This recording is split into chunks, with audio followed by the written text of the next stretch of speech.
سلام سودا، کہاں سے آ رہے ہو؟ وعلیکم السلام، میں امام حسین ابن علی علیہ السلام کی زیارت میں مشغول تھا۔ امام حسین ابن علی علیہ السلام کی زیارت؟ ہاں، کیوں؟ تعجب کی بات کیا ہے؟ حیرت کیوں ہوئی؟ میری حیرت کی وجہ یہ ہے کہ کربلا تک کئی فرسنگ راہ ہے، میرا مطلب ہے کہ کافی دور کا فاصلہ ہے، اور میں نے کل ہی تمہیں بازار میں دیکھا تھا۔ میں ہر روز ایک بار فرزند زہرا کی زیارت کرتا ہوں۔ آخر کیسے؟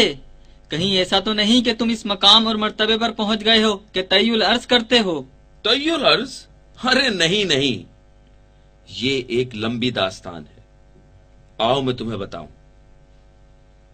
ایک روز ایک نہر کے کنارے مولا حضرت صادق علیہ السلام کے پاس تھا۔ انہوں نے فرمایا،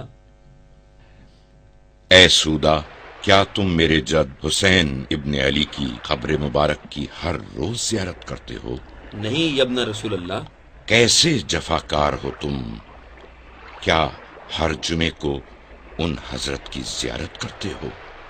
آپ کے قربان جاؤں، نہیں جاتا ہوں۔ کیا ہر مہینے اس کام کو انجام دیتے ہو؟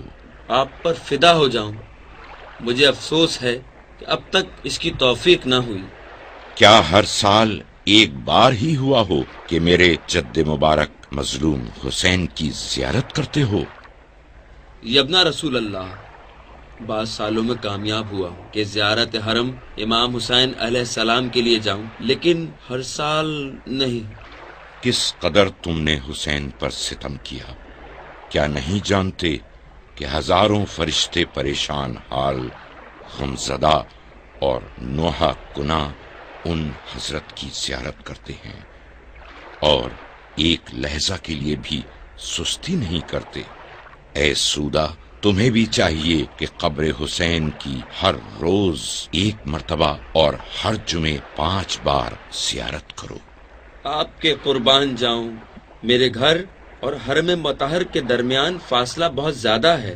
اے سودا، جب چاہو کہ میرے جد مولا حسین کی زیارت کرو تو اپنے گھر کی چھت پر جاؤ، پھر دائیں اور بائیں جانب نگاہ کرو، اپنے سر کو آسمان کی جانب بلند کرو، اور پھر ان حضرت کی زیارت کی نیت سے اپنے چہرے کو کربلا کی سمت کرو اور کہو، السلام علیکہ یا ابا عبداللہ، السلام علیکہ ورحمۃ اللہ وبرکاتہ۔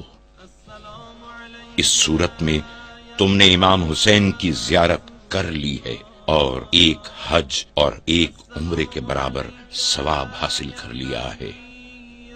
ہاں، اس وقت کے بعد سے ایسا بارہا ہوا کہ ان حضرت کی 20 بار سے زیادہ ایک ماہ میں مولا امام صادق علیہ السلام کے فرمان کے مطابق اس طرح سے زیارت بجا لایا۔ اچھا، اب اس طرح سے میں بھی ہر روز ایک بار اپنے مولا کی زیارت کروں گا، اور اگر توفیق ہوئی تو کئی بار بجا لاؤں گا۔